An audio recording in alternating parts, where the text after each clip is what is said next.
Baik, saya akan menjawab persoalan ini. Bagaimana menjadi orang yang berjaya dalam suatu pekerjaannya? Okay, simple. First, apa yang perlu kita buat is kita perlu kerap melibatkan Tuhan dalam doa kita. Biarpun apa yang kita akan buat nanti selepas ini macam kita tidak confident atau apa, yang penting bila kita kerap melibatkan Tuhan dalam doa kita, dia akan bantu kita. Ya, mungkin situasi itu apa yang kita akan buat nanti itu kan akan berubah pada bila-bila masa. Jadi apabila kita buat macam tu, berdoa, melibatkan Tuhan dalam doa kita, mesti dia akan tolong kita. Tapi tidak semestinya dia akan bagi dalam satu perkara saja. Mesti dia akan bagi 2 atau 3, tapi mungkin kita tidak tahu apa yang dia akan bagi. Cuma kita ikut saja apa yang dia bagi dan kita pasrah sajalah sama ada berjaya atau tidak. Dan kedua, orang yang hebat tidak akan pernah merungut atau tidak terlalu merungut di depan orang melalui media sosial. Macam saya selalu tengok ada yang dia bising-bising di story, di media sosial, di FB, semua segala bagai. Tahukah apa yang kita cakap tu sebenarnya ia akan menggambarkan persepsi orang tentang kita, siapa kita. Kalau lagi-lagi kalau kita gunakan perkataan yang tidak elok, orang sudah baca dan tahu siapa kita sebenarnya. Sebenarnya tidak salah pun kalau kita merungut, sebab media sosial tu hak kita kan, kita yang punya, so kita boleh buat apa saja. Tapi kita kena agak-agak jugalah, ataupun kita kena fikir rasional.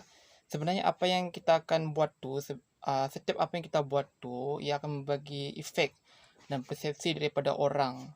Kalau tiba-tiba orang detect, tengok kita, so apa yang dia akan fikir? Macam tu. Jadi merungut tu tidak salah sebenarnya. Kita mau bagi tahu orang pun tidak salah sebenarnya, tapi kita kena berpada-pada. Sebab nanti apa yang kita akan cakap tu itu akan menggambarkan tentang attitude kita. Kita punya sikap. Siapa kita sebenarnya. Walaupun kita tidak macam tu pun.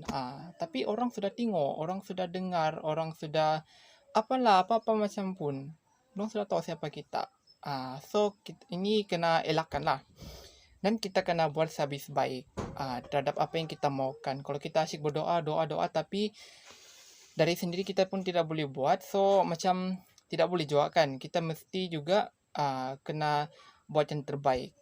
Tidak kisahlah gagal atau berjaya selepas ni, kita at least kita sudah boleh tahu. Okay, dan apapun yang berlaku, apa hasil yang kita dapat, kita kena sentiasa bersyukur. Sebab bersyukur ni adalah suatu nikmat lah, atau kebahagiaan pada diri kita. Dan bila kita sudah tahu apa kesilapan kita, kita boleh betulkan selepas ni, supaya kita tidak akan mengulanginya pada masa yang akan datang. Dan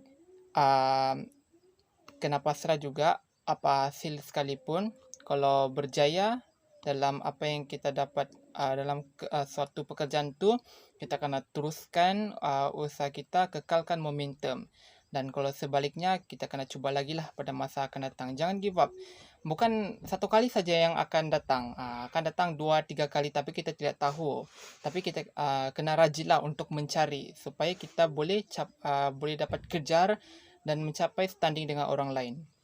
Dan yang paling penting ialah jangan sekali untuk memperendahkan kebolehan atau kemampuan orang lain. Kenapa? Sebab apa yang kita akan buat itu adalah ibarat satu doa, dan juga kita akan mempertontonkan kepada orang di sekeliling siapa kita sebenarnya. Jadi kalau boleh kita kena elakkanlah daripada buat macam tu. Kalau macam tidak boleh tahan tu mulut, kalau mau bercakap tu, better cakap tu satu orang, jangan dengarkan pada orang lain. Sebenarnya itu adalah perkara yang tidak bagus. Paling better janganlah buat, kena elakkan. Okay, so itulah cara-cara bagaimana orang menjadi orang yang berjaya dalam pekerjaannya, tidak kira apapun. Okay.